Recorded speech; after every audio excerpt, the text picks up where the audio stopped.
PTV, Telebisyon ng Bayan. My heartfelt congratulations to the 144 cadets, or 98 which is ever correct, who will be receiving their degree in public safety. I join your loved ones as you celebrate this significant milestone. This day marks the end of your trials within the academy. From this day forward, you shall face another set of challenges and opportunities. I hope that you will take to heart the principles of the Philippine National Police Academy that has been imparted to you.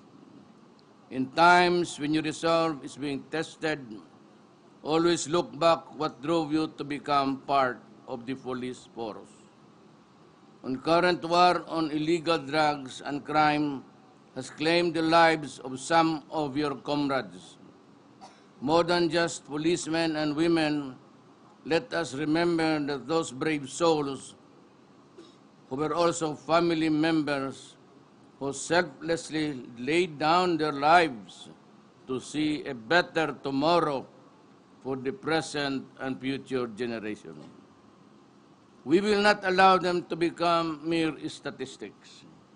We owe it to them, to ourselves, to our children, to ensure that their sacrifice will not be in vain, that they died, so many have, in the altar of peace and order and stability for our country today.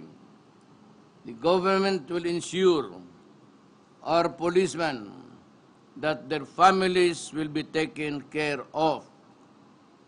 That is why we have increased the combat pay and incentives for our PNP uniformed personnel. I have also issued directives to provide assistance to the immediate families of your fallen comrades.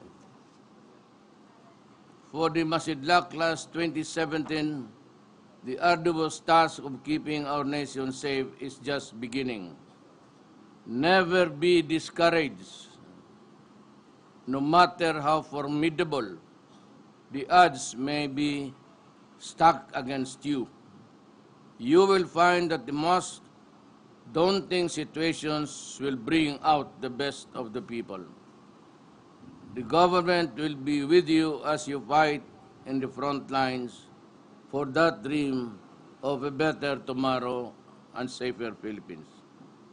You are part of the few who heeded the call to serve and emerge victorious. Losses and triumphs are inevitable in our ongoing battle against crime and corruption. Remain strong in your heart and mind as you take in this great fight, because to see our country prosperous and our people safe and thriving will have sometimes entail your sacrifice. Congratulations. But let me add something. Dalawang pages lang to. I have so many things to tell you. Alam mo, lahat ng God forbid, I do not wish it upon anybody. Pero yung mga anak ninyo during my term, and maybe thereafter, looking for billions of pesos as a trust fund for your families. Alam mo, tayo mga tatay, ngayon, lalo na kayong may mga anak pa ngayon, maliliit, what bugs us when we go out to fight and even to travel to dangerous places. Ako man, I was once upon a time hostage ng NPA at tinutukan ako ng baril na M14 sa ulo. I could feel the cold steel dito sa Ang unang pumasok sa isip ko, yung anak ko na sa tiyan ng asawa ko, yung Sebastian. Yung walang ginawa kung hindi rin maghanap ng babae. Walang ginawa yung... Sana pumunta na lang yan sa PMA para mabugbog doon. Na, nasa tiyan ng nanay niya yan eh. At that time, and I was, nag-kangaroo court sila because I was the prosecutor sa mga NPA na nakulong. Sabi ko sa kanila, okay lang sa akin. But alam mo, sabi ko, namamatay lahat tao. Eh kung panahon ko na, di panahon ko na. Pero let the world know na pinatay ninyo ako dahil sa trabaho ko. Yan lang. Just a little favor. Partida para sa buhay ko. That you killed me because I was doing the prosecution work against your comrades. Hindi tinuloy ng mga gago. Eh, di ngayon, magpunta ako doon, sila pa magluto, sila magwardya sa akin. Ganoon lang ang buhay. So, pero ang nasa isip kasi natin, ang anak, pamilya. Mahirap yan. That is why I will assure you now, I will make you the guarantee that I will leave a legislation that will put in trust so many billions. Marami namang nandahan lang over the... But by the time I go out, ngayon ako na ang nagbabayad sa mga anak ng mga kasama ninyo na masawi na sa buhay. At yung mga asawa nila, automatic. Nandyan si Secretary Sueno, tatanungin ko yung byuda, saan ka nakatira, kung may trabaho ka ba o wala. Then automatically, tatawag ko sa Secretary Sueno, give her an employment nearest to the barangay where she lives. So, yung mga bata, the presidential staff takes care of the expenses, education. At yung mga naiwan na asawa, nasa gobyerno. Automatic agad yan pag nagbisita ako ng patay. Nandyan yung DILG, pati PMS. At wag na lang may mga pera-pera, but there's money. But what is really very sure is that yung asawa ninyo, pera na lang kung 3, 4, mahirapan tayo dyan. Natin alam kung saan ilagay. Ito pa naman pulis, ito ang pinakamaraming asawa.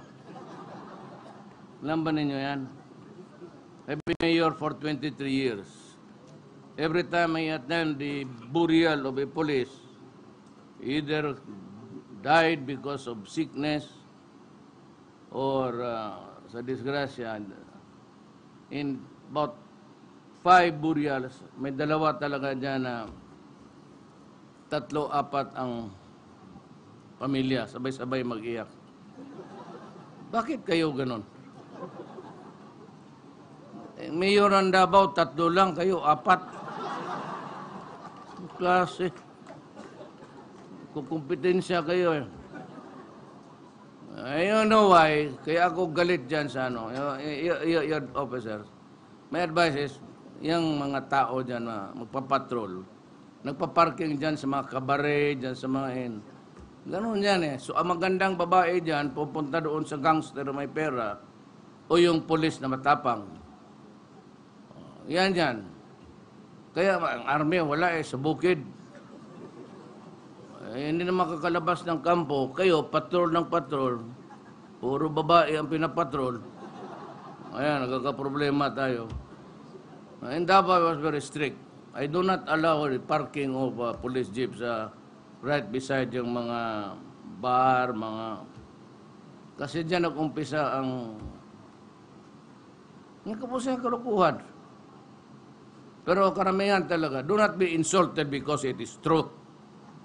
At alam ko sa inyo, itong grupo na 98, mga 20 niya, may 2 asawa, tingnan mo. Ganun yan eh. We used to rouse the City de Commercial District, Army, hindi naman nakakalabas ng... Pero yung when you mag-ambisyon ka, then, mapasubo ka, maghanap ka ng pera kasi maganda yung babae. Yung maganda naman, puro shopping ang nalaman. Utang na saan tayo makuha niyan? Ipapasok na yung, in some places, it is rampant. Manila is a very, pero wag na lang natin, hindi naman ang pagsiraan yan. Lalaki sa lalaki lang ako. Yung mga gano'n na problema. Naawa kayo sa mga bata. But yung talagang nagtatrabaho, do not be afraid because we take care of your wives. They are, on that day, pagbisita ko, they are automatically employed. Then, ang mga anak, we take care of the tuition fees.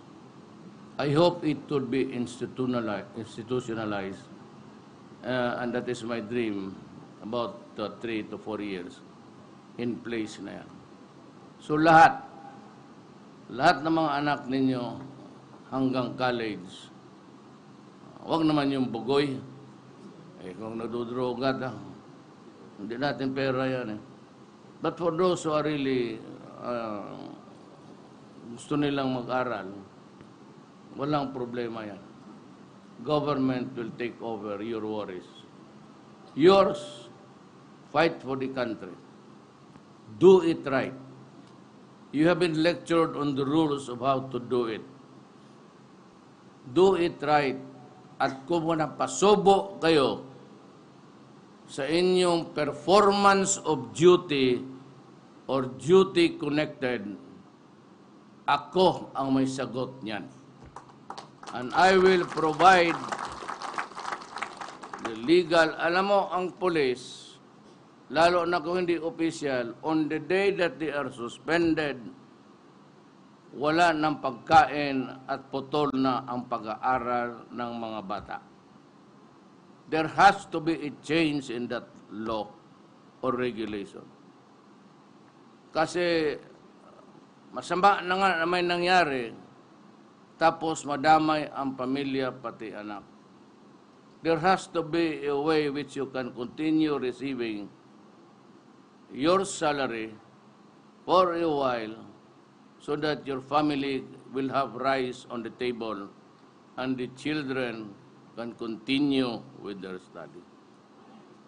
It would not be fair na ipasubo mo yung mga bata dahil ang tatay may kaso.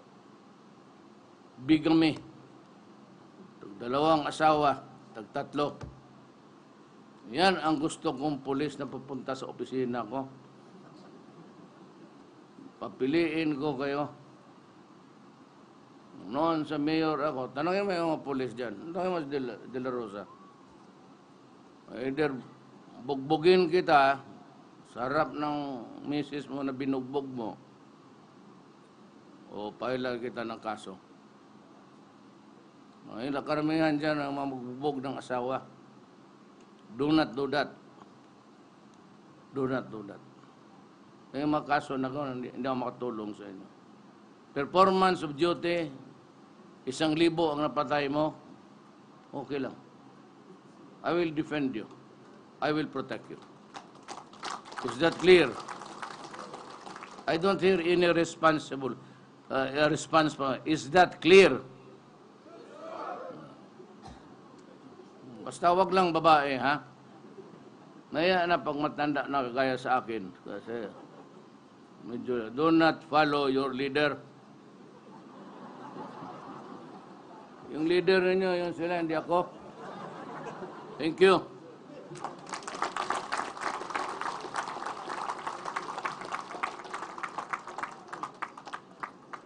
Thank you, Mr. President.